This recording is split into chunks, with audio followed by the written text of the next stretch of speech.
டாடா, அதானி, அம்பானி, பிர்லா இவங்க எல்லாருமே இந்தியாவோட ரிச்சஸ்ட் பிஸ்னஸ்மேன். ஆனால் இன்னைக்காவது யோசிச்சிருக்கீங்களா ஏன் இவங்க கிட்டலாம் ஒரு பேங்கிங் பிஸ்னஸ் இல்லைன்னு சொல்லிட்டு. அது மட்டும் இல்லாமல் எவ்ரி சிங்கிள் டே நம்ம எல்லாருமே க்ரோர்ஸ் அண்ட் க்ரோர்ஸ் ஆஃப் மணியை டிரான்சாக்ஷன் பண்ணிட்டு இருக்கோம். இதை தவிர அமெரிக்காலேருந்து சைனாலேருந்துலாம் யுவான் டாலர்லாம் நமக்கு வந்துட்டு இருக்கு.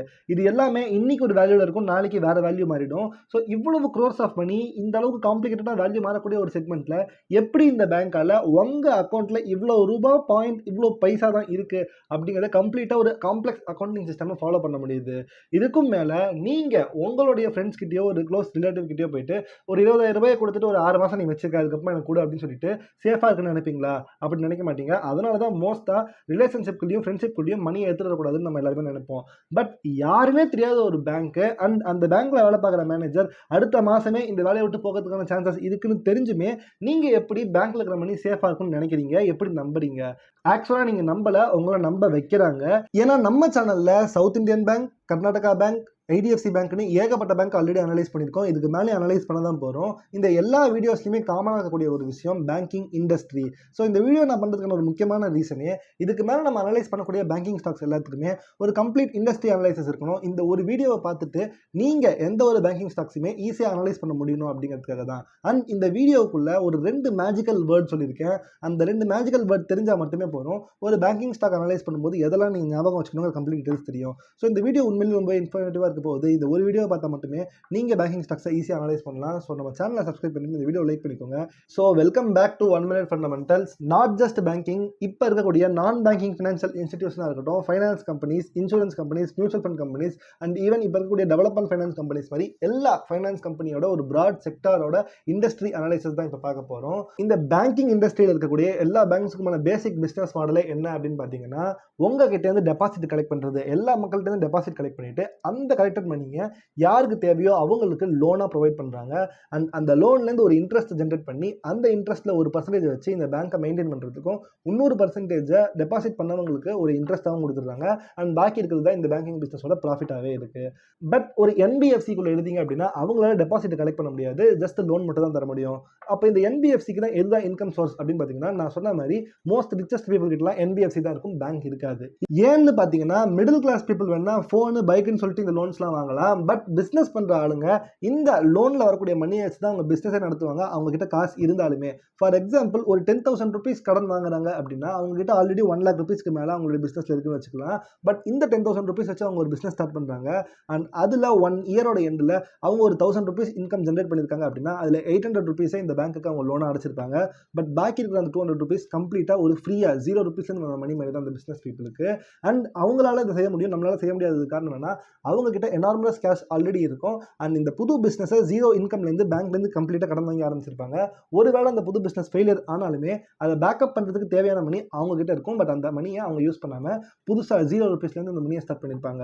இந்த மாதிரி எதுவுமே இல்லாமல் ஒரு பிஸ்னஸ் வளர்க்கறதுக்கு இந்த பேங்க்லேருந்து வரக்கூடிய கடன்களை இந்த பிஸ்னஸ் பீப்புள்லாம் யூஸ் பண்ணுவாங்க. அதில் இந்த மாதிரி ரிச்சஸ்ட் பிஸ்னஸ் பீப்புளாக இருக்கக்கூடிய டாட்டாஸ் அண்ட் அம்பானிஸ்க்கு ஒரு பேங்கிங் லைசன்ஸ் கொடுத்துட்டோன்னு வச்சுக்கோங்க. ஸோ மக்கள் கிட்ட இருந்து டெபாசிட்டை வாங்குவாங்க. அண்ட் அந்த டெபாசிட்டை கடனாக கொடுக்கணும்ல, அது ஏன் வேற ஒருத்தரோட பிஸ்னஸ் கொடுக்கணும், நம்ம பிஸ்னஸ்க்கே வாங்கிக்கலாமேன்னு சொல்லிட்டு இந்த ரிச் பிஸ்னஸ் பண்ணலாம் அவங்க பிஸ்னஸ்க்குள்ளேயே அதை இன்வெஸ்ட் பண்ணிப்பாங்க. பட் ஒருவேளை அவங்களுடைய அந்த ஒரு பிஸ்னஸ் ஃபெயில் ஆயிடுச்சு அப்படின்னா அந்த பேங்க்குமே ஃபெயில் ஆகும். அண்ட் ஒரு பேங்க் ஃபெயில் ஆகிறது மூலமாக ஒரு செயின் ரியாக்ஷனாக மொத்தமாக not just in India, world வைடில் ஏகப்பட்ட பேங்க்ஸ் ஃபெயில் ஆகிறதுக்கான சான்சஸ் இருக்குது. அதனால தான் மோஸ்ட் கண்ட்ரீஸில் பேங்கிங் பிஸ்னஸை ஃபெயில் ஆகவே விட மாட்டாங்க. இப்போ இந்த எஸ் பேங்க் கூட பார்த்தீங்கன்னா பேங்க்ரப்ட் ஆயிடுச்சு. ஆனால் அதை காப்பாற்றி வச்சிருக்கிறதுக்கு காரணமும் இந்த பேங்கிங் பிஸ்னஸை ஃபெயில் ஆக விடக்கூடாதுங்கிறதுனால தான். ஏன் இந்த பேங்கிங் பிஸ்னஸை ஃபெயில் ஆக விடக்கூடாதுங்கிறத இப்போ பார்க்கலாம். இந்த பேங்க்லேருந்து வரக்கூடிய லோன்ஸை வச்சு தான் மோஸ்ட் ஆஃப் த பிஸ்னஸை கட்டுமானம் செஞ்சுருக்காங்க. ஸோ இந்த இடத்துல ஒரு பேங்க் ஃபெயில் ஆச்சு அப்படின்னு வச்சுக்கோங்க. நீங்கள் ஒரு பேங்க்கில் டெபாசிட் பண்ணி வச்சிருக்கீங்க அண்ட் அந்த பேங்க் கிட்ட எந்த காசுமே இல்லை, தப்பான இடத்தை இன்வெஸ்ட்மெண்ட் பண்ணி கம்ப்ளீட்டாக அந்த பேங்க் பேங்க்ரப்ட் ஆயிடுச்சு, அதாவது திவால் ஆயிடுச்சு அப்படின்னா அது சாதாரண மணி கிடையாது, அந்த பேங்க் பிஸ்னஸோட மணி கிடையாது, மக்களோட மணி, பப்ளிக் மணியை தான் அவங்க வேஸ்ட் பண்ணியிருக்காங்க. அதனால மொத்த பப்ளிக்கும் அந்த பேங்க் முன்னாடி போய் நின்று எங்கள் காசை கொடுங்க அப்படின்னு சொல்லிட்டு கேட்பாங்க. ஸோ இதை பார்த்துட்டு அந்த பேங்க்ல அக்கௌண்ட்டே இல்லாத மக்கள் என்ன யோசிப்பாங்கன்னா, ஒருவேளை நம்ம பேங்க்கும் இந்த மாதிரி பேங்க் பேங்க்ரப்ட் ஆயிடுச்சுன்னா என்ன பண்றது அப்படிங்கிற டவுட்ல அவங்களுமே போயிட்டு அவங்களுடைய காசை திருப்பி கேட்பாங்க அந்த பேங்க்ல இருந்து. ஸோ அந்த பேங்க்ல இருந்து காசு கேட்கறத பார்த்து இன்னும் நிறைய பேர் அவங்களுடைய பேங்க்ல போயிட்டு எங்க காசெல்லாம் திருப்பி கொடுங்க அப்படின்னு கேட்பாங்க. பட் இதுல தான் ஒரு மேஜர் ப்ராப்ளம் இருக்கு. பேங்க் யாருமே நீங்க கொடுக்குற காசை உங்க அக்கௌண்ட்ல இருக்கிற மாதிரி காமிக்கிறாங்க, பட் ஆக்சுவலா அந்த அக்கௌண்ட்ல இருக்கிறது கிடையாது. ஏன்னா நீங்க காசை கொடுத்தோன்னே அதை வேற ஒருத்தருக்கு லோனா கொடுத்துருவாங்க. இதை வந்து அவங்க லோனா மட்டும் தான் கொடுக்கணும்னு அவசியம் இல்லை. கவர்மெண்ட் கம்பெனிஸ்ல ட்ரெஸரி பாண்ட்ஸா போட்டு வைக்கலாம். அதே மாதிரி வெளிநாட்டில் இருக்கக்கூடிய பாண்ட்ஸை வாங்கி வைக்கலாம். ஏகப்பட்ட வகையில் இந்த பேங்கிங் பிசினஸால மற்ற செக்டர்ல இன்வெஸ்ட் பண்ணி வைக்க முடியும். ஒரு பேங்க் இன்னொரு பேங்கை வாங்கி வச்சிருப்பாங்க. ஃபார் எக்ஸாம்பிள் இப்போ HDFC பேங்க் இருக்குன்னா அது ICICI பேங்க் வாங்கி வச்சிருப்பாங்க. அந்த ICICI பேங்க் IndusInd பேங்க் வாங்கி வச்சிருப்பாங்க. And IndusInd bank again HDFC பேங்கே வாங்கி வச்சிருப்பாங்க. இதுல ஒரு ரூல்ஸுமே இருக்கு. ஒரு பேங்கோட ப்ரொமோட்டர் அதாவது ஓனர் 10% மேல அந்த பேங்க்ல ஓனர்ஷிப் வச்சிருக்க கூடாது அப்படின்னு சொல்லிட்டு. ஸோ இந்த ப்ரொமோட்டர்ஸ் எல்லாமே என்ன பண்ணுவாங்கன்னா இவங்களுடைய பேங்க்ல 10% தான் ஓனர்ஷிப் வச்சிருப்பாங்க. அண்ட் பாக்கி காசுக்கு மற்ற பேங்க்ல இவங்க ஷேர் ஹோல்டிங் வச்சிருப்பாங்க. அண்ட் அந்த பேங்க் இவங்களோட பேங்க்ல ஷேர் ஹோல்டிங் வச்சிருக்கோம். ஸோ இந்த எல்லா பேங்க்ஸுமே ஒரு வகையில் கனெக்டட் தான். ஸோ நீங்க எந்த ஒரு 2 பேங்க் எடுத்தாலுமே அந்த 2 பேங்க் நடுவில் கனெக்ஷன் எப்பவுமே இருக்கும். ஸோ இப்போ ஒரு பேங்க் ஃபெயிலியர் ஆயிடுச்சு அப்படின்னா அதை சுற்றி இருக்க எல்லா பேங்க்குமே அது ப்ராப்ளம் தான். ஒருவேளை அவங்க தப்பான இடத்துல இன்வெஸ்ட் பண்ணியிருந்தாலுமே மற்ற பேங்க் வந்துட்டு அந்த பேங்க்ரப்டான திவாலான பேங்கை போயிட்டு வாங்கிடுவாங்க. ரொம்ப கம்மி விலையில வாங்கிட்டு அவங்க அந்த போர்ட்ஃபோலியோ மொத்தமாக எடுத்து மேனேஜ் பண்ணுவாங்க. அப்பதான் ஒரு பேங்கிங் பிசினஸால ப்ராப்ளம் இல்லாமல் ஓடும். ஸோ இதில் நீங்க புரிஞ்சுக்க வேண்டிய ஒரு முக்கியமான விஷயம் என்னன்னா பேங்கிங் அப்படிங்கிற ஒரு பிசினஸ் மொத்தமாகவே நம்பிக்கை அடிப்படையில் கொண்டது. அதாவது நம்ம காசு திருப்பி வருங்கிற ஒரு பிளைண்ட் பிலீஃப்ல தான் இந்த பேங்கிங் பிசினஸ் எல்லாமே ஓடுது. பட் அவங்க கிட்ட ஆக்சுவலாக அந்த மணியே இல்லை. அந்த கரண்ட் டைம்ல அவங்க கிட்ட மணி இல்லைன்னா திருப்பி வராதுன்னு இல்லை. அவங்களுக்குன்னு ஒரு set period of lock in period இருக்கு. அந்த லாக்இன் பீரியடுக்கு அப்புறமா தான் இவங்களால அந்த மணியை வெளில எடுக்க முடியும். இப்போ அமெரிக்காவில் கிரெடிட் சூஸ் அப்படின்னு சொல்லிட்டு ஒரு பேங்க் ஃபெயிலியர் ஆச்சு. சிலிகான் வேலின்னு சொல்லிட்டு இன்னொரு பேங்க்கும் ஃபெயிலியர் ஆச்சு. பட் இந்த 2 பேங்க்கும் ஃபெயிலியர் ஆனதுக்கு காரணம் இவங்க கிட்ட காசு இல்லாம இல்லை. அந்த காசுக்கு உரிய பாண்ட்ஸ் அதாவது கடன் பத்திரம் இவங்க கிட்ட இருந்துச்சு. அண்ட் அவங்க வேற கம்பெனில இன்வெஸ்ட் பண்ணி வச்சிருந்தாங்க. அண்ட் அந்த கம்பெனி இவங்களுக்கு அந்த இயர் முடிவில் இன்ட்ரெஸ்ட்டும் வட்டியும் திருப்பி தரணும். பட் அது முடியும் போது தான் தரணுங்கிறது அக்ரிமெண்ட்டை தவிர பாதியிலேயே எனக்கு எல்லா காசும் வேணும்னு சொன்னா அது அவங்க தரணுங்கிற அவசியம் இல்லை. பட் இந்த மக்களுக்கு அந்த பேங்க் கிட்ட போயிட்டு பாதியிலே கேட்கறதுக்கான ரைட்ஸ் இருக்கு. ஸோ ஒரே நேரத்தில் நிறைய பேர் வந்து காசை கேட்கும்போது இவங்களால காசு கொடுக்க முடியல. பட் அந்த காசு இருக்கு, அசட்டா இருக்கு. அதை லிக்விஃபை பண்ணி அதை மக்களுக்கு கேஷா கொடுக்கறதுக்கு இந்த பேங்கால முடியாத ஒரு நிலைமையில இவங்க திவால் அப்படின்னு சொல்லி அறிவிச்சாங்க. ஸோ அவங்க கிட்ட அசட் இருக்கும்போதே ஒரு பேங்கால திவால் ஆக முடியுங்கிறப்ப கம்ப்ளீட்டா நம்பிக்கையின் அடிப்படையில் மட்டும்தான் இந்த பேங்கிங் சிஸ்டமே ரன் ஆகுது. அப்படிங்கிறதுனால நீங்க எந்த ஒரு பேங்க் எடுத்தாலும் அந்த ப்ரொமோட்டர் ரொம்பவே நம்பகத்தன்மை வாய்ந்தவராக தான் இருப்பாரு. ஸோ பேங்கிங் சிஸ்டம்ல நம்ம அவ்வளோவா ப்ரொமோட்டர் அனாலிசிஸ்ல ஃபோக்கஸ் கொடுக்கணுங்கிற அவசியம் கிடையாது. ஏன்னா மோஸ்ட் கேசஸ்ல இந்த பேங்கோட ப்ரொமோட்டர்ஸ் எல்லாமே நம்பிக்கை உரிய ஆளா தான் பேங்க்ஸ் வச்சிருப்பாங்க. பட் ப்ரொமோட்டர் மேல என்னதான் நம்பிக்கை இருந்தாலும் மேனேஜ்மெண்ட்டை அந்த பேங்க் எப்படி பண்றாங்கிறத நீங்க இந்த பேங்கிங் பிசினஸ் அதிகமாக ஃபோக்கஸ் பண்ணணும். அங்க இருக்கக்கூடிய எம்ப்ளாயிஸை எப்படி ட்ரீட் பண்றாங்க அண்ட் முக்கியமாக கஸ்டமர்ஸை எப்படி ட்ரீட் பண்றாங்கிறதுனால தான். ஏன்னா என்னதான் நம்பிக்கை இருந்தாலும் கஸ்டமர்ஸ் எந்த அளவுக்கு அவங்களோட டைமுக்கு பேங்க்ஸ் வேல்யூ தராங்கன்னு நினைக்கிறாங்களோ அந்த டைமுக்கு ஏற்ற மாதிரி அந்த பேங்க்ல அதிகமான அக்கௌண்ட்ஸ் வைப்பாங்க. அப்படி பேங்க் வேல்யூ தரலன்னு நினைச்சாங்கன்னா அவங்க வேற பேங்க்குக்கு போயிடுவாங்க. Accept government bank. ஏன்னா கவர்மெண்ட் பேங்க் மேல ஒரு எனார்மஸ் நம்பிக்கை இருக்கு. நம்ம காசு போயிடுச்சுனாலும் கவர்மெண்ட் பணத்தை பிரிண்ட் அடிச்சு கொடுத்துருவோம் அப்படிங்கிற ஒரு நம்பிக்கை இருக்கு. பட் நான் ஒரு 2 முக்கியமான மேஜிக்கல் வேர்ட்ஸ் சொல்றேன்னு சொல்லியிருந்தேன்ல, அது என்னன்னு பார்த்தீங்கன்னா 1 என்பிஏ, 2வது ரீஸ்ட்ரக்சர். இந்த என்பிஏ பத்தி எல்லாமே பேசியிருப்பாங்க. பட் இந்த ரீஸ்ட்ரக்சரை பத்தி நிறைய பேர் பேசியிருக்க மாட்டாங்க. நான் ஒரு பேங்க்ல தான் ஒர்க் பண்றேன் அப்படிங்கிறதுனால இது ஒண்ணுமே பெட்டரா உங்களுக்கு எக்ஸ்பிளைன் பண்ண முடியும்னு நினைக்கிறேன். ஃபர்ஸ்ட் திங் என்பிஏ அப்படின்னா நான் பர்ஃபார்மிங் அசட்ஸ். ஸோ எல்லா பேங்க்குக்குமே ரொம்ப முக்கியமான ஒரு விஷயம் இந்த என்பிஏ தான். இது கூட தான் CAR ரேஷியோ அப்படின்னு சொல்லிட்டு ஒன்று சொல்லுவாங்க. அதாவது கார் ரேஷியோ, அதாவது கேபிட்டல் அடுக்குவசி ரேஷியோ. இது ரெண்டுமே ரொம்பவே இன்டர்லிங்க்டான ஒரு விஷயம். ஒரு பேங்க் 100 ரூபாய்க்கான கடன் கொடுக்குது அப்படின்னா அதுல எவ்வளவு ரூபாய்க்கான கடன் திருப்பி வாங்கப்படாம போகுது அப்படிங்கிறது தான் இந்த என்பிஏ. ஸோ மோஸ்ட் கேசஸ்ல 3 ரூபாய்க்கு மேல அந்த பேங்கால கடன் திருப்பி வாங்க முடியாம இருந்துச்சு அப்படின்னா அது ரொம்பவே ஒரு டேஞ்சரஸ் சிக்னேச்சர்னு சொல்லலாம். எஸ் பேங்க்லாம் பார்த்தீங்கன்னா டபுள் டிஜிட்டுக்கு போயிடுச்சு கடன் திருப்பி வாங்க முடியாம. அதாவது 100 ரூபாய் கடன் கொடுத்துட்டாங்கன்னா அதுல 10-11 ரூபாய்க்கு மேல அவங்களால கடன் திருப்பி வாங்க முடியாம போயிடுச்சு. ஸோ இது 1 இயர்ல எப்படி இருக்குன்னா 10 வருஷத்துல அந்த பேங்க் கிட்ட காசே இல்லாம போயிடும். அந்த அளவுக்கு ஒரு சிச்சுவேஷன்ல வந்துடும். ஸோ இந்த மாதிரி 3% மேல எந்த பேங்க்குமே என்பிஏ வச்சிருக்க கூடாதுங்கிறது தான் மோஸ்ட் பேலன்ஸ் ஷீட்ல நம்ம பார்க்கக்கூடிய ஒரு முக்கியமான விஷயமா இருக்கும். பட் இந்த கார் ரேஷியோக்கும் இந்த என்பிஏவுக்கும் ஒரு டேக்லைன் இருக்கு. அது என்ன அப்படின்னு பாத்தீங்கன்னா என்பிஏ 3% இருக்கலாம். But CR capital adequacy ratio minimum 12% மேல இருக்கணும். இது எவ்வளவுக்கு எவ்வளவு அதிகமா இருக்கோ அவ்வளவுக்கு எவ்வளவு நல்லது. என்பிஏ எவ்வளவுக்கு எவ்வளவு கம்மியா இருக்கோ அவ்வளவுக்கு எவ்வளவு நல்லது. அது ஏன் அப்படின்னு பாத்தீங்கன்னா என்பிஏ 3%. ஆனா அதுக்கு ப்ரொவிஷன் வைக்கிறாங்கல்ல, அதுதான் கார்பரேஷன் சொல்லுவாங்க. இப்ப ப்ரொவிஷன் என்னன்னு பார்த்தோம்னா 100 ரூபாய்க்கான கடன் நம்ம கொடுக்குறோம். அந்த 100 ரூபாயை நம்ம 10 பேர்கிட்ட கலெக்ட் பண்ணியிருக்கோம். பட் அவங்க கிட்ட கரெக்டாக 100 ரூபாய் தான் கலெக்ட் பண்ணிருப்பாங்கன்னு பார்த்தா அப்படி கிடையாது. ஒரு 10 பேர்கிட்ட இருந்து ஒரு 150 ருபீஸ் கலெக்ட் பண்ணிருக்காங்கன்னு வச்சுக்கலாம். So each people gave 15 rupees. இப்போ அந்த 150 ருபீஸ்ல 100 ருபீஸ் மட்டும் தான் இந்த பேங்கால லோனா தர முடியும். பாக்கி 5 ருபீஸை இந்த பேங்க் அவங்களுக்குள்ள வெறும் ஃப்ரீ கேஷா வச்சிருப்பாங்க. இதை எந்த வகையான இன்வெஸ்ட்மெண்ட்டுமே பண்ணிருக்க மாட்டாங்க. இது ஏன் அப்படின்னு பார்த்தீங்கன்னா அந்த 10 பேருமே திருப்பி வந்து அவங்க காசை கொடுன்னு சொல்லி கேட்கலாம். பட் ஒரே நேரத்தில் அவங்க வரமாட்டாங்கிற நம்பிக்கையில் தான் இவங்க எல்லாருமே லோன்ஸாக கொடுத்துட்டாங்க. ஸோ ஒரு 50 ரூபாய்க்கான சேஃப்டி இந்த பேங்க் கையில் வச்சிருக்காங்க. ஸோ அந்த அந்த 15 ரூபாயை ஒரு 3 பேர் கேட்டாங்க அப்படின்னா 3 பேருக்கும் ஃபுல்லாக 15 rupees கொடுத்து அனுப்பிச்சிட்டாலுமே ஸ்டில் அந்த பேங்க் கிட்ட 5 rupees சேஃப்டியாக இருக்கும். பட் எல்லாருமே ஒன்றா ஃபுல் காசு எடுக்க மாட்டாங்க. இன்ஸ்டன்ட் அவங்க என்ன பண்ணுவாங்கன்னா எல்லாருமே ஒரு 2 ரூபா 3 ரூபான்னு எடுத்தாங்க அப்படின்னாலுமே அந்த 50 ரூபாயை வச்சு அந்த 10 பேருக்கும் தேவையான டைமில் மட்டும் கேஷ் கொடுத்துடலாம். பட் ஸ்டில் அவங்களுடைய மேஜர் சங்க் ஆஃப் கேஷை இவங்க இன்வெஸ்ட் பண்ணி வச்சிருப்பாங்க. ஸோ இந்த மாதிரி ஒரு ப்ரொவிஷன், அதாவது நான் ஒரு 100 ரூபாய் காசு வாங்குறேன், அதில் ஒரு பர்சன்டேஜ் ஆஃப் மணியை நான் ஃப்ரீ கேஷாக வச்சிருக்கேன். எப்போ என்கிட்ட இருந்து மக்கள் கேட்குறாங்களோ, டெபாசிட்டர்ஸ் கேட்குறாங்களோ, அவங்களுக்கு அந்த காசு திருப்பி தரதுக்காக ஒரு பர்சன்டேஜ் ஒதுக்கி வச்சிருக்கேன். இதை ஒழுங்காக அலோகேட் பண்ணியிருந்தாங்க அப்படின்னா அங்கே இருக்கக்கூடிய கிரெடிட் சூஸ் பேங்கோ இல்லை சிலிகான் வேலி பேங்கோ ஃபெயிலியர் ஆயிருக்காது. ஸோ அந்த அலோகேஷனை அதிகமாக எவ்வளோ எவ்வளோ வைக்கிறாங்களோ அவ்வளோ எவ்வளோ நல்லது. ஸோ இந்த கேபிட்டல் அடிக்கரிசி ரேஷியோ 12% இருக்கணும்னு ஆர்பிஐ மெயின்டைன் பண்ணுறாங்க. ஆனால் 15-16% இருக்கக்கூடிய பேங்க்ஸ்லாம் இருக்குது. அதெல்லாம் ரொம்பவே சேஃபான பேங்க்ஸ். ஸோ அதெல்லாம் ஃபெயிலியர் ஆகிறதுக்கு சான்சஸ் கம்மி. அண்ட் என்பிஏ எவ்வளோ கம்மியாக இருக்கோ அது அந்த பேங்க்குக்கு ஒன்றுமே நல்ல விஷயம். ஸோ என்பிஏ கம்மியாகவும் கார் ரேஷியோ அதிகமாகவும் இருக்கிற பேங்க்கை நீங்கள் ஈஸியாக பார்த்து அனலைஸ் பண்ணி வாங்கலாம். பட் அடுத்த ஒரு முக்கியமான விஷயம், இந்த என்பிஏவுக்கும் கார் ரேஷியோவுக்கும் சம்மந்தமே இல்லை. ஆனால் இது ஒரு முக்கியமான ஃபேக்டர் இந்த கார் ரேஷியோவை அஃபெக்ட் பண்ணுறதுக்கு. அதுதான் ரீஸ்ட்ரக்சர் அப்படிங்கிற ஒரு வேர்டு. இந்த ரீஸ்ட்ரக்சர்னா என்ன அப்படின்னு பார்த்தீங்கன்னா, உங்ககிட்ட நான் ஒரு 100 ரூபாய்க்கு லோன் கொடுத்துருக்கேன், நீங்கள் வந்து எனக்கு மந்த்லி 10 rupees திருப்பி தரணும். பட் இப்போ உங்களால் அந்த மந்த்லி 10 rupees கொடுக்க முடியலன்னு வச்சுக்கலாம். மேபி உங்களோட பிஸ்னஸ் ஃபெயிலியராக இருக்கலாம், ஆர் எக்கானமி கொஞ்சம் போராக பர்ஃபார்ம் பண்ணலாம். ஸோ அந்த நேரத்தில் உங்களால் மந்த்லி 10 rupees தர முடியல. ஒன்று, நான் உங்ககிட்ட இருக்கக்கூடிய அசட்டை பிடிங்கிட்டு வந்துடுவேன், அதை வாங்கிட்டு வந்துட்டு நீங்கள் காசை கொடுக்குங்க, அது வரைக்கும் நான் இந்த அசட்டை நான் வித்துடுவேன் அப்படின்னு சொல்லலாம். பட் அசட்டே இல்லாமல் பர்சனல் லோனாக அன்செக்யூர்ட் லோன்ஸாக சிலதெல்லாம் நான் கொடுத்துருப்பேன். அண்ட் அசட் இருந்தாலுமே உங்களுக்கு இன்னொரு ஆப்ஷன், அந்த கஸ்டமருக்கு செகண்ட் ஆப்ஷன் ஒன்று கொடுப்பாங்க. அதுதான் ரீஸ்ட்ரக்சர் அப்படிங்கிற ஒரு வார்த்தை. உங்களால் 10 rupeesக்கான லோன் இஎம்ஐயை பே பண்ண முடியல, கரெக்டாக? ஸோ நீங்கள் 6 rupees மட்டும் உங்களுக்கு லோன் இஎம்ஐ பே பண்ணுங்கள். பாக்கி அந்த 4 rupees இருக்குல்ல, அந்த கடனை நாங்கள் உங்களுடைய டென்யூரை இன்க்ரீஸ் பண்ணுறதுல சேர்த்துடுறோம் அப்படின்னு சொல்லுவாங்க. ஸோ 100 rupeesக்கு நீங்கள் 10 rupees கடன் பே பண்ணீங்க அப்படின்னா 10 மாதத்துக்கு நீங்கள் கடனை ஃபுல்லாக அடைச்சி முடிச்சிருவீங்க. பட் நீங்கள் 6 ரூபாய் தான் பே பண்ணீங்க அப்படின்னா நீங்கள் 10 மாதத்தில் வெறும் 60 ரூபாய் தான் பே பண்ணியிருப்பீங்க. பட் பாக்கி அந்த 40 ரூபாய் இருக்குல்ல, அந்த 40 rupeesக்கு உங்களுடைய டென்யூர், அதாவது லோன் கட்ட வேண்டிய பீரியடை இன்னும் ஒரு 6 மாதம் ஏற்றுவேன். ஸோ இந்த 6 மாதத்துல இந்த 40 ரூபாய் நீங்கள் பே பண்ணுங்க அப்படின்னு நான் சொல்லுவேன். பட் இந்த 6 மாதமும் உங்களுடைய இன்ட்ரெஸ்ட் அதிகமாக இருக்கும். Not just this 6 months. நீங்கள் என்னிலேருந்து அந்த ரீஸ்ட்ரக்சர் எடுத்தீங்களோ உங்களுக்கு நான் இன்ட்ரெஸ்ட் அதிகப்படுத்திடுவேன், ஆனால் லோன் பீரியடை எக்ஸ்டெண்ட் பண்ணி கொடுத்துருவேன். ஸோ உங்களுக்கு லோன் பே பண்ணும்போது 6 ரூபாய் தான் பே பண்ணுற மாதிரி தெரியும், ஆனால் நீங்கள் எக்கச்சக்கமான எக்ஸ்ட்ரா மணி இந்த பேங்க்குக்கு பே பண்ணிட்டு இருப்பீங்க. இது ஒரு கஸ்டமருக்கு மேபி நல்லதாக தெரியலாம், சில பேருக்கு கெட்டதாக தெரியலாம்.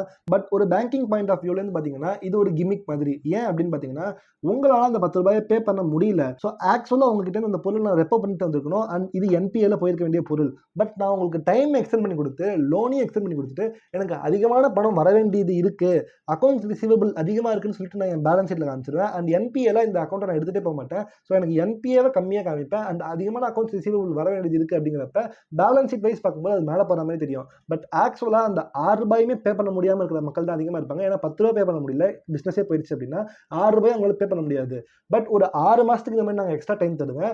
அண்ட் அந்த 6 மாதத்துக்கு அப்புறமா உங்ககிட்ட அந்த பொருளை நான் திருப்பி பிடிங்கிட்டு வந்துடுவேன். ஸோ உங்ககிட்ட எக்ஸ்ட்ரா இன்ட்ரெஸ்ட்டும் போட்டு அந்த டைமில் இது என்பிஏலையும் கொண்டு வராமல் அக்கௌண்ட்ஸ் ரிசீவபிள் அதிகமாக கட்டணுமா, டெக்னிக்கலி பேலன்ஸ் ஷீட்டே மேனிபுலேட் பண்ண மாதிரியான ஒரு சிச்சுவேஷன் இது. பட் இது ரூல்ஸ் படி லீகலி பாசிபிள் தான், அண்ட் எல்லா பேங்க்ஸுமே இதை பண்ணிட்டு தான் இருப்பாங்க. அப்போ தான் அந்த பேங்க் ஆக்சுவலாக ஹெல்த்தியாக க்ரோ ஆகவே முடியும். ஏன்னா பேலன்ஸ் ஷீட்டில் என்பி அதிகமாக காமிச்சிட்டு இருந்தாங்கன்னா எந்த வகையிலுமே அந்த பேங்க்கில் டெபாசிட் கூட வராது. ஸோ இதனால் இது ஒரு நெசசரி ஈவில் மாதிரி இந்த பேங்கிங் பிஸ்னஸ்க்குலாம் ஆயிடுச்சு. ஸோ நீங்கள் ஒரு பேங்க்கோட என்பிஏவை மட்டும் பார்த்துட்டு ஓகே இந்த பேங்க் கிட்ட அதிகமாக பேட் டெப்ட்ஸ் இல்லைன்னு சொல்லிட்டு நீங்கள் கிளியர் கட்டாக போயிட்டு இன்வெஸ்ட் பண்ணவும் முடியாது. அதுவுமே ஒரு ப்ராப்ளம் தான்.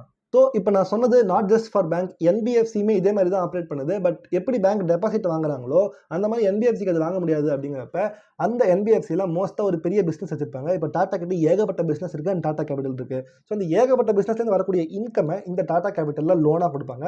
அதுலேருந்து வரக்கூடிய இன்ட்ரெஸ்ட்டை வச்சு இவங்க இன்னும் அதிகமாக இன்ட்ரெஸ்ட் சம்பாதிப்பாங்க. இவ்வளோ தான் என்பிஎஃப்சி. பட் மற்ற பிஸ்னஸ் எல்லாமே சேம் வைஸ் தான் இருக்கும். இப்போ நீங்கள் ஒரு இன்சூரன்ஸ் கம்பெனி பார்த்தீங்கன்னா அதுவுமே இதே மாதிரி தான் ஆக்ட் ஆகும். அதில் கிளைம் வரவங்களுக்கு மட்டும்தான் வெளியில் போகும் காசு, மோஸ்ட்டாக காசு உள்ளே தான் வரும். அண்ட் அதை இந்த மாதிரியான பல இடங்களில் இன்வெஸ்ட் பண்ணி வைப்பாங்க. ஏடிஎம் மாதிரியான பேமெண்ட் பேங்க் என்பிஎஃப்சிக்கு கொஞ்சம் ஆப்போசிட். எப்படி என்பிஎஃப்சியில் டெபாசிட் வாங்க முடியாது ஆனால் லோன் தர முடியுமோ, இந்த பேமெண்ட் பேங்கால லோன் தர முடியாது ஆனால் டெபாசிட் வாங்க முடியும். ஸோ உங்ககிட்ட டெபாசிட் வாங்கிடுவாங்க. பட் அவங்க அதை எதில் இன்வெஸ்ட் பண்ணுவாங்கன்னா சேஃபான பாண்டில் போய் இன்வெஸ்ட் பண்ணுவாங்க, கவர்மெண்ட் பாண்ட்ஸ்லாம் போய் இன்வெஸ்ட் பண்ணுவாங்க. அதுலேருந்து வரக்கூடிய காசில் ஒரு இன்ட்ரெஸ்ட்டாக உங்களுக்கு மார்ஜினல் இன்ட்ரெஸ்ட்டாக தருவாங்க. ஸோ இந்த ஃபைனான்ஸ் ஃபீல்டில் பேங்கிங்கை ஸ்பெசிஃபிக்காக பார்த்தோம் அப்படின்னா பப்ளிக் செக்டர் பேங்க்ஸ் இருக்குது, அதுக்கு க்ளோஸ் கம்பேரிட்டிவாக பிரைவேட் செக்டர் பேங்க்ஸ் இருக்குது, அடுத்தது ஃபாரின் பேங்க்ஸ் இருக்குது, rural banks and cooperative banks இருக்குது. So SBI, bank of Baroda மாதிரியான பப்ளிக் செக்டர் பேங்க்ஸில் அதிகமான மக்கள் ட்ரஸ்ட் இருக்கும். ஸோ ஏகப்பட்ட குவான்டிட்டியில் இருக்கும், அதனால் லெஸ் இன்ட்ரெஸ்ட் ரேட் தான் கிடைக்கும். பட் பிரைவேட் செக்டர் பேங்க்ஸ்லாம் பார்த்தீங்கன்னா அதிகமான இன்ட்ரெஸ்ட் தருவாங்க. பட் மக்களோட நம்பிக்கை கம்பேர்ட் டு பப்ளிக் செக்டர் கொஞ்சம் கம்மியாக இருக்கும். ஸோ எப்படி பிரைவேட் பேங்க்ல ஹெச்டிஎஃப்சி, ஐசிஐசிஐலாம் டார்கெட்லாம் இருக்காங்களோ, ஃபாரின் பேங்க்ஸ் சிட்டி பேங்க் மாதிரியான பேங்க்ஸ்லாம் வருவாங்க. அவங்க மோஸ்டா டாலரை வச்சுட்டு அந்த 2 கண்ட்ரியோட கரன்சிக்கு நடுவில் ப்ளே பண்ணி அதுலேருந்து ஒரு இன்ட்ரெஸ்ட் ஜென்ரேட் பண்ணுவாங்க. ரூரல் பேங்க்ஸ்லாம் பார்த்தீங்கன்னா இந்த தமிழ்நாடு மெர்கன்டைல் பேங்க்ஸ், கர்நாடகா பேங்க்லாம் இந்த ரூரல் பேங்க் செக்டரில் வருவாங்க. அவங்க கிராமத்தில் இருக்க மக்களுக்கு லோன் கொடுத்து அவங்க கிட்ட இருந்து இன்ட்ரெஸ்ட் ஜென்ரேட் பண்ண பார்ப்பாங்க. இவங்க மோஸ்டா ரீட்டைல் லோன் தரதுனால இவங்களுடைய பேங்கிங் ரொம்பவே சேஃபாக இருக்கும். ஏன்னா நிறைய பேருக்கு கொஞ்சம் அமௌண்ட் தான் கொடுத்துருக்காங்க. அண்ட் இவங்களெல்லாம் ஈஸியாக மிரட்டி காசை வாங்கிடலாம். ஒரு பிஸ்னஸ் மேன் தான் என்னால் காசு கட்ட முடியலன்னு சொல்லிட்டு போயிட்டு உட்காந்துப்பாங்க. அவங்க பேங்க்ரப்சி ஃபைல் பண்ணலாம். இவங்களெல்லாம் பேங்க்ரப்சி ஃபைல் பண்ண முடியாது. ஏன்னா இவங்க ஒரு அசட்டை வச்சு தான் இவங்க லோன் தருவாங்கிறப்ப ரூரல் பேங்க்ஸ் கம்பேரிட்டிவ்லி சேஃபாக இருக்கும். பட் க்ரோத்துமே ஸ்லோவாக தான் இருக்கும். ஏன்னா இவங்க கொடுக்குறது கிராமத்தில் இருக்கக்கூடிய மக்களுக்கு. அடுத்தது இந்த கோஆபரேட்டிவ் பேங்க்ஸ் பார்த்தீங்கன்னா எல்லாரோடையுமே ரொம்ப சேஃபாக இருக்கும். பட் க்ரோத் ரேட் ரொம்பவே கம்மியாக இருக்கும். ஏன்னா ஏகப்பட்ட சொசைட்டி கோஆபரேட்டிவ்ஸ் ட்ரஸ்ட் மூலமாக தான் இந்த பேங்க்ஸ் எல்லாமே இயங்குது. இந்த பேங்கிங் செக்டரில் இருக்கட்டும், இல்லை ஃபைனான்சியல் செக்டராக இருக்கட்டும், ஃபின்டெக் கம்பெனிஸாக இருக்கட்டும், எல்லாத்துக்குமே ஒரு மேஜர் ஃபர்ஸ்ட் ப்ராப்ளம் ஆல்ரெடி சொன்ன மாதிரி என்பிஏ தான். செகண்ட் ப்ராப்ளம் என்னன்னு பார்த்தீங்கன்னா ஆர்பிஐ கைட்லைன்ஸ்குள்ளே தான் இவங்க வருவாங்க. அண்ட் கம்ப்ளீட்லி ஆர்பிஐ இவங்க எல்லாரையுமே கண்ணில் எண்ணெய் ஊற்றி தேடிட்டு இருப்பாங்க. ஏதாச்சும் ஒரு சின்ன தப்பு பண்ணால் கூட ஆர்பிஐ இந்த பேங்க்ஸ் மேலேயோ இந்த என்பிஎஃப்சி மேலேயோ உடனே ஆக்ஷன் எடுப்பாங்க. இந்த ஆக்ஷன் எடுக்கிறதுனால இந்த ஸ்டாக் ப்ரைஸ் உடனே சரிஞ்சு கீழே வரதுக்கான சான்சஸ் இருக்கு. ஸோ ஆர்பிஐ பேச்சை இவங்க எல்லாருமே கேட்டு தான் ஆகணும். பட் ஸ்டில் அவங்க ஏதாச்சும் ஒரு சின்ன தப்பு பண்ணால் கூட ஆர்பிஐ ப்ராப்ளம்னாலேயே இந்த ஸ்டாக்ஸ் எல்லாமே கீழே விழுங்குறது ஒரு நெகட்டிவ் விஷயமா இந்த இண்டஸ்ட்ரியில் இருக்கிற எல்லா ஸ்டாக்ஸுக்குமே இருக்கு. அண்ட் மோஸ்ட் டைமில் இந்த ஆர்பிஐ எதுக்காக இந்த பேங்க்ஸ் மேலே ஆக்ஷன் எடுப்பாங்கன்னா சைபர் செக்யூரிட்டியை ஒழுங்காக பண்ணல அப்படின்னு சொல்லிட்டு. ஸோ டெக்னாலஜிக்கலி எல்லா பேங்கிங் பிஸ்னஸுமே ரொம்பவே கோர் ஃபோக்கஸ்டாக இருந்து தான் ஆகணும். கஸ்டமர் ஃபோக்கஸ் எந்த அளவுக்கு இருக்காங்களோ டெக்னாலஜிக்கலி அதே அளவு டெவலப் ஆகிருக்கணும். அப்படி இல்லைன்னா அந்த பேங்கிங் ரைட்ஸே கூட கேன்சல் ஆகிறதுக்கான சான்சஸ் இருக்குது. ஸோ எல்லா பேங்க்ஸுமே டெக்னாலஜிக்கலி டெவலப் ஆகி தான் இருப்பாங்க. அண்ட் இதை தான் நம்ம எல்லா வீடியோஸ்லையுமே சொல்லியிருப்போம் கூட. ஸோ இந்த ஃபைனான்ஷியல் இன்ஸ்டிடியூஷன் சில இடங்களில் ஸ்மால் ஃபைனான்ஸ் பேங்காக போவாங்க. நீங்கள் எந்த ஆங்கிளில் பார்த்தாலும் எல்லாமே சேம் பேங்க் தான், சேம் இண்டஸ்ட்ரி, சேம் பிஸ்னஸ் தான். அவங்களுக்கு ஜஸ்ட் ஒரு செக்டாரல்லி யூனிக் டிஃப்ரென்ஸ் இருக்கும். எப்படின்னு பார்த்தீங்கன்னா ஒரு பேங்க் அதிகமாக கோல்டு லோனில் ஃபோக்கஸ் பண்ணலாம், ஒரு பேங்க் அதிகமாக ஹோம் லோனில் ஃபோக்கஸ் பண்ணலாம், ஒரு பேங்க் அதிகமாக இன்ஃப்ராஸ்ட்ரக்சர் லோன், ஒருத்தர் அதிகமாக ரீட்டைல் லோன்ஸில், பேர் இந்த வெஹிக்கிள் லோன்ஸில், அந்த மாதிரி ஏகப்பட்ட வகையில் கான்சன்ட்ரேட் பண்ணுவாங்க. சில பேர் வெறும் கிரெடிட் கார்டு செக்மெண்ட்டில் இருப்பாங்க. ஸோ ஒவ்வொருத்தருக்கும் ஒரு யூனிக் செக்டார் இருக்கும். But as per a business ஆங்கிள்லேருந்து பார்த்தீங்கன்னா not just banking, entire finance அப்படிங்கிற ஒரு பிஸ்னஸ் ஆங்கிளே இப்படி தான் ரன் ஆகுது. அண்ட் இந்த பிஸ்னஸ் தான் நிஃப்டிலேயே அதிகமான வெயிட்டேஜ் இருக்கக்கூடிய ஒரு பிஸ்னஸ். கம்ப்ளீட் ஃபைனான்ஸ் செக்டர் தான் ரொம்பவே ஸ்ட்ராங்கான செக்டர். அண்ட் இந்தியாவோட பேக் போனாகவே இருக்கிறத விட எப்போவுமே பேங்க் நிஃப்டி தான் நிஃப்டியோட அதிகமான டெவலப்மெண்ட்டுமே கொடுத்துருக்கும். அதுக்கேற்ற மாதிரி ரிட்டர்ன்ஸுமே அதிகமாக இருந்திருக்கும். அண்ட் ஃபைனலி இன்னொரு முக்கியமான பாயிண்ட், நிறைய பேர் பேங்கிங் செக்டரில் இருக்கக்கூடிய ஸ்டாக்ஸை ப்ரைஸ் டு ஈக்விட்டி ரேஷியோ வச்சு பார்ப்பாங்க. சில கேசஸில் அது கரெக்டாக இருந்தாலும் மோஸ்ட் கேசஸில் அது ஒரு பிளெண்டராக தான் இருக்கும். ஏன்னு பார்த்தீங்கன்னா ஒரு கம்பெனியோட ஏர்னிங்ஸ் பர் ஷேரை தான் ப்ரைஸோட டிவைட் பண்ணிட்டு ப்ரைஸ் டு ஈக்விட்டி ரேஷியோ வைக்கிறாங்க. பட் எப்போ ஒரு கம்பெனிகிட்ட ப்ராடக்ட்டே இல்லை, மணி தான் அந்த கம்பெனியோட ப்ராடக்ட், சர்வீஸ் பண்ணுறாங்க, பட் அந்த சர்வீஸுமே மணியை வச்சு தான் உங்ககிட்டேருந்து காசு வாங்குறாங்க, அந்த காசை தான் திருப்பி ரொட்டேஷனில் விடுறாங்க. அப்படிங்கிறப்ப இந்த கம்பெனிஸ்க்கு ப்ரைஸ் டு ஈக்விட்டி ரேஷியோ பார்த்து நல்லா கரெக்டாக ஒரு டிசிஷன் எடுக்க முடியாது. ஓரளவுக்கு டிசிஷன் எடுக்க முடிஞ்சாலுமே அது வந்து ஒரு எக்ஸாக்ட் பாயிண்ட்டாக நீங்கள் எடுக்கக்கூடாது. அண்ட் இந்த எல்லா பேங்க்ஸ்க்குமே டெப்ட் டு ஈக்விட்டி ரேஷியோ பார்த்தீங்கன்னா பயங்கர ஹையாக தான் இருக்கும். ஸோ என்ன இவ்வளோ டெப்ட் இருக்குன்னு நீங்கள் யோசிக்கக்கூடாது. எந்த மக்கள்லாம் இந்த பேங்க் கிட்ட டெபாசிட் பண்ணி வச்சிருக்காங்களோ அந்த மக்களுக்கு அது ஒரு அசெட் டெபாசிட். பட் அந்த பேங்க் பாயிண்ட் ஆஃப் வியூலேருந்து அது ஒரு லயபிலிட்டி, அதாவது அக்கௌண்ட்ஸ் பேயபிள். ஸோ லோன் வாங்கினவங்க எல்லாருக்குமே பேங்கிங் பிஸ்னஸில் பேலன்ஸ் ஷீட்டில் பார்த்தீங்கன்னா அக்கௌண்ட்ஸ் ரிசீவபிள்னு சொல்லிட்டு இருக்கும். அசட் அண்ட் லயபிலிட்டி டிஃபரன்ஸுமே இந்த பேங்க்குக்கு பயங்கரமாக இன்வெர்ட்டடாக இருக்கும். அதனால டெப்ட் டு ஈக்விட்டி ரேஷியோவை இந்த பேங்கிங் பிஸ்னஸ் இருக்கக்கூடிய எந்த ஒரு கம்பெனிஸ்க்குமே பார்க்க முடியாது. நாட் ஜஸ்ட் பேங்கிங் பிஸ்னஸ், எல்லா ஃபைனான்ஷியல் இன்ஸ்டிடியூஷன்ஸ்க்குமே இந்த டெப்ட் டு ஈக்விட்டி ரேஷியோவை நீங்கள் பார்க்கவே முடியாது. ஸோ அப்போ நம்ம எப்படி தான் இந்த பேங்கை கரெக்டாக அனலைஸ் பண்ணுறது அப்படின்னா ப்ரைஸ் டு புக் வேல்யூ அப்படின்னு சொல்லிட்டு ஒன்று இருக்கும். அதுதான் ஒரு எக்ஸாக்ட் மெத்தடாக நான் நினைக்கிறேன். ஏன் அப்படின்னா ப்ரைஸ் அந்த பேங்க்குக்கு நம்ம ஸ்டாக் எவ்வளோ தரோம், அண்ட் அதோட புக் ரேஷியோனா அந்த பேங்க் கிட்ட எவ்வளோ அசட்ஸ் இருக்குது. ஸோ நான் ஒரு 10 ரூபாய்க்கு நான் அசட்டை வாங்கிட்டு 8 ரூபாய்க்கு நான் லோன் கொடுத்துருக்கேன் அப்படின்னா, ஸோ என்கிட்ட 10 ரூபாய்க்கு நான் அசட் ஸ்டில் இருக்குது. அண்ட் அந்த பேங்க் ப்ரைஸ் ஒருவேளை 15 ரூபாய்க்கு போச்சு அப்படின்னா 1.5 டைம்ஸ் அந்த பேங்கோட ப்ரைஸ் டு புக் ரேஷியோ இருக்குன்னு அர்த்தம். ஸோ இதை வச்சு ஒரு பேங்க் எவ்வளோ சேஃபாக இருக்குது அண்ட் எவ்வளோ தூரம் ஓவர் வேல்யூடாக இருக்குங்கிறத நான் அனலைஸ் பண்ணுவேன். பட் இது ஒன்று மட்டும் தான் வழி இல்லை, ஏகப்பட்ட வழிகள் இருக்குது. ஸோ ஐ ஹோப் நான் உங்களுக்கு இந்த ஃபைனான்ஷியல் இன்ஸ்டிடியூஷன்ஸை பற்றிலாம் ஒரு நல்ல கிளாரிட்டி கொடுத்துருப்பேன்னு நினைக்கிறேன். இந்த வீடியோ இதுக்கு மேலே வரக்கூடிய ஏகப்பட்ட வீடியோக்கும் ரிலேட்டட் வீடியோவாக இருக்க போகுது, டேக் ஆகி வரப்போகுது. ஏன்னு பார்த்தீங்கன்னா இதுக்கு மேலே வரக்கூடிய ஏகப்பட்ட பேங்கிங் ஸ்டாக்ஸையும் ஃபைனான்ஸ் கம்பெனி ஸ்டாக்ஸையும் நம்ம அனலைஸ் பண்ணும்போது இண்டஸ்ட்ரி அனலைசஸ்ங்கிறத நம்ம பண்ண போகிறது இல்லை. இன்ஸ்டன்ட் அந்த இண்டஸ்ட்ரி அனலைசஸ் இருக்கிற இடத்துல இந்த வீடியோ தான் நான் டேக் பண்ணி விட போகிறேன். ஸோ இதுக்கு மேலே உங்கள் போர்ட்ஃபோலியோக்கு ஏகப்பட்ட தேவைப்படக்கூடிய ஸ்டாக்ஸ் எல்லாம் நம்ம அனலைஸ் பண்ண போகிறோம். அதெல்லாம் என்னன்னு தெரிஞ்சுக்கணும்னா இந்த சேனலை சப்ஸ்கிரைப் பண்ணிட்டு வீடியோ லைக் பண்ணிக்கோங்க. நெக்ஸ்ட் வீடியோவில் பார்க்கலாம். பாய் பாய்.